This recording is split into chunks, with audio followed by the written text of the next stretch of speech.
Hey, so you guys may not have been aware of this. I actually was not. Russia does not celebrate Christmas on the 25th. They celebrate it in early January. And Ukraine used to also celebrate it in early January, apparently. And they celebrated it yesterday in Ukraine, not in January. For those of you who don't want to support Ukraine in this endeavor for them to be free, what would it take for you to move Christmas to the 15th of December? Could someone tell you to do that and you would be like, oh, well, yeah, okay, we'll just move it? Or would you be like, oh, yeah, no. You can say whatever you want. We're going to keep it on the 25th because that's how we roll. This was not something that came down from the government of Ukraine saying, hey, everybody, why don't we celebrate it on the 25th so that we can tell Russia that we don't like them? They collectively chose to do this in and of themselves. They were like, you know what? We're going to give a hard rejection to Russia. Their policies, their customs, their people. And we're going to go with the West and how they choose to celebrate Christmas. That should say something about how the Ukrainian people feel toward wanting their freedom.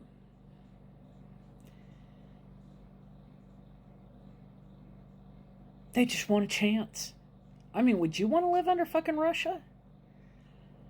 I would not. I mean, honestly, you want to talk about a country that is just going over to the totalitarian, possibly communism, depending on wherever Putin wants to take him, because God only knows he misses that old government. I don't want that. Shouldn't we support that? Why aren't we supporting that anymore?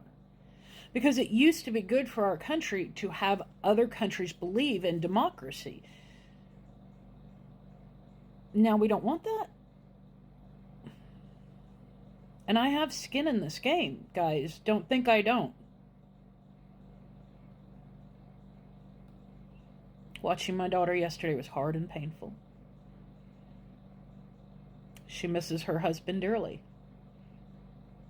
This is the sacrifice that they chose to make. He is over there right now in another country, not doing a whole lot, just so that his presence can be there to tell Russia, bitch, back off. He is making that sacrifice.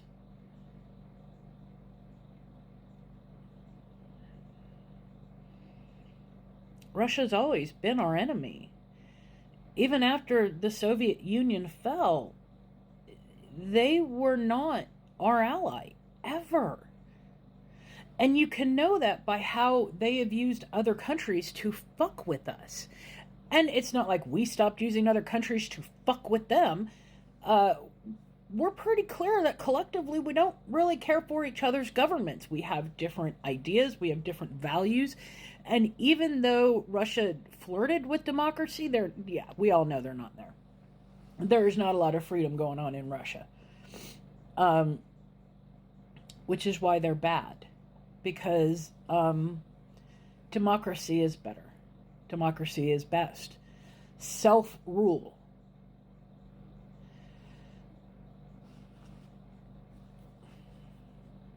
There was a time, I truly believe Reagan would have looked at Vladimir Putin and said, bitch, sit down, shut up, or you will feel the full wrath of the United States of America. And God only knows we are fucking bully enough to go in there and smack anyone down that we so choose. But now we're backing away from Ukraine.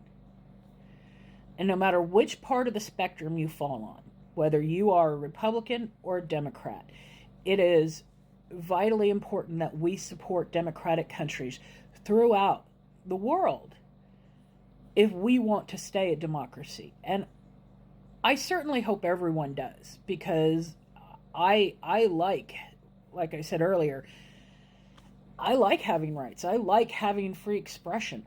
You know what? You don't have to say fuck Brandon or go Brandon. You can just simply say fuck Biden, and it is perfectly okay.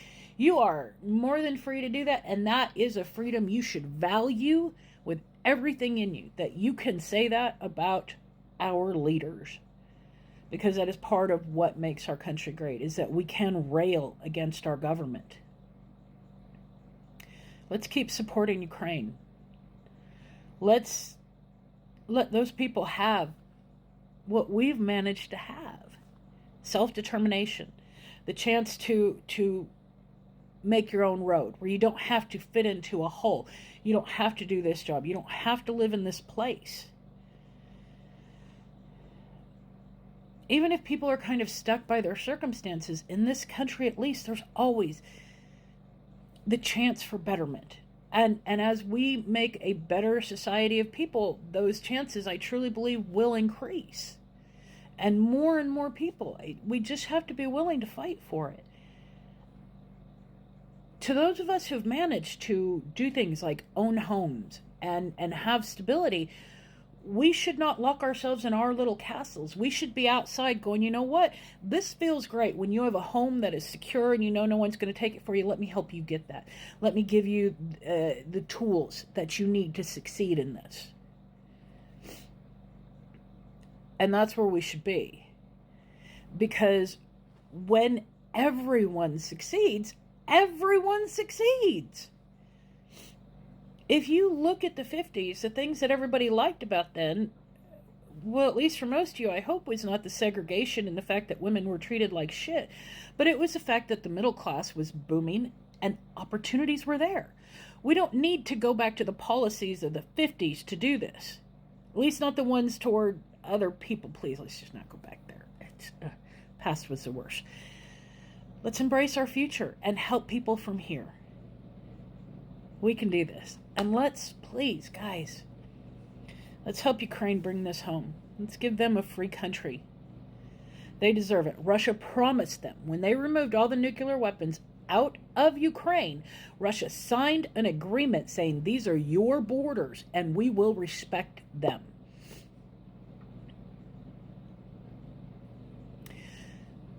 We are Ukraine's partner. We are their ally. And if our word is worth something, then it's worth something. Or it's not. We've made them promises. We have made them commitments. That's all I got to say.